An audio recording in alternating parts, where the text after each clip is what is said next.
So, so everything happens in the kitchen, right?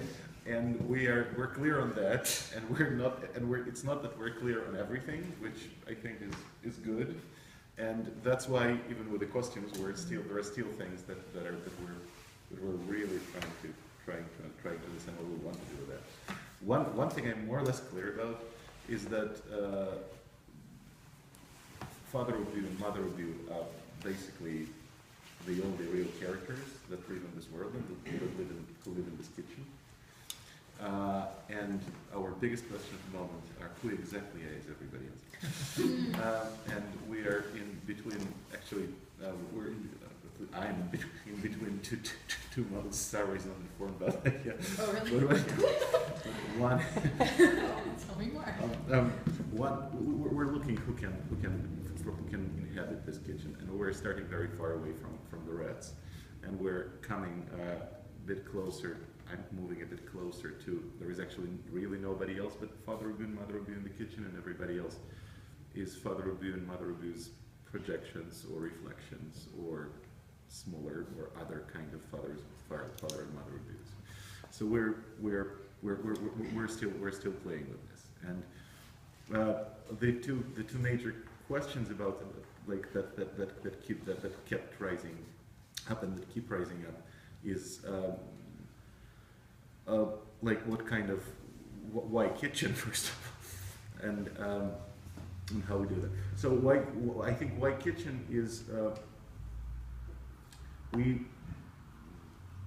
I was trying to not like Ubu for a long time and sort of and give him different kind of names of, you know, Ubu is this person or that person, he's Putin, as we were discussing at some point, and a lot of him is Putin certainly, and a lot of Putin is Ubu, but it feels like that's not enough, and it feels like we want to, and it was very, I felt very good when you were saying about not, you know, you can't pin any of these characters. You can't actually say this is this person, and this is this character, and which is scary for the theater, and which is totally scary for the director, because it's much easier when you can't say this is this and this is that.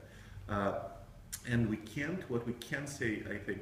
So why I came up with the kitchen one night? Actually, one morning, my wife wakes up and she says, "You know, in the middle of the night, you sat up sleeping and said, 'I'm a king.'" So I said, and what happened next year?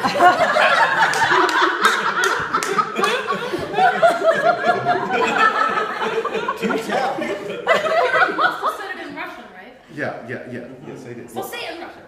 "Я король." Wow, that's awesome.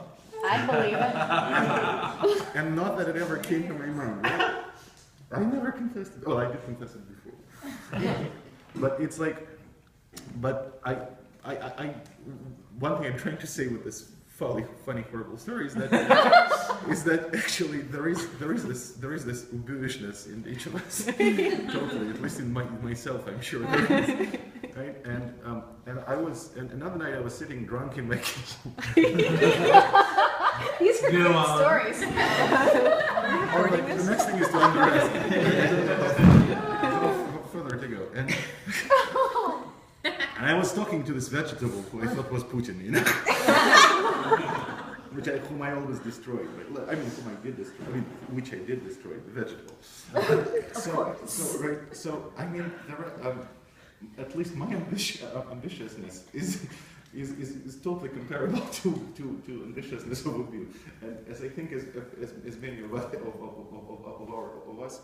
you know, you need specific circumstances to be sort of equivalent of Ubu. But I think there is something. There is something horrible and there is something adorable in Ubu, right? He's the worst of the tyrants, and he is the most charming and the most attractive people of all, because he's really free. He's really extremely unbelievably free, and we all want that, I think. And he is lucky because he doesn't pay attention to the losses on the way to this freedom. He just kills those. doesn't, yeah, so I don't know, yeah, how much, yeah, okay. So whatever. So this is, so we were thinking about somebody really, about one of us sitting in the kitchen and then going really far with that. So it's a simple as this. There is nothing.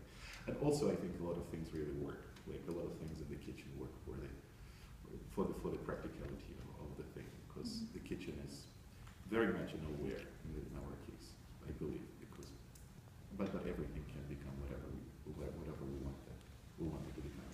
And I do think we're going through and I think it's becoming even more aware while we're moving through that. So if it's something that we can name a kitchen in the beginning, I think it's moving to the no place by the end of that, when we'll be, you know, cooking people in the oven and hiding them in the refrigerator and destroying the whole structure of this. So by the end of that, really, I think the only thing that is left there more or less stable is the kitchen sink, which is where the ship is, or the boat is, and you all will be on this boat. Yeah. We'll not how to do that properly. It's like we have two questions: how to put you all on the boat in the kitchen sink, and how to make the celery. Everything else is pretty much. Everything else is pretty. Totally. So that's Yeah. just a couple of things that we're. Just listen to more of your stories. Yeah, we'll have a party tonight. So Yeah. drink and do this Dostoevsky Is there gonna around be the table. fruit? You know, Hey, there is food, you guys. Well, I don't think that was announced, but there actually is like a dinner. And everyone's welcome to bring them to ask. Oh, totally. Doesn't stroke it tonight. Sarah? Yep. Sarah, you're on. Okay. I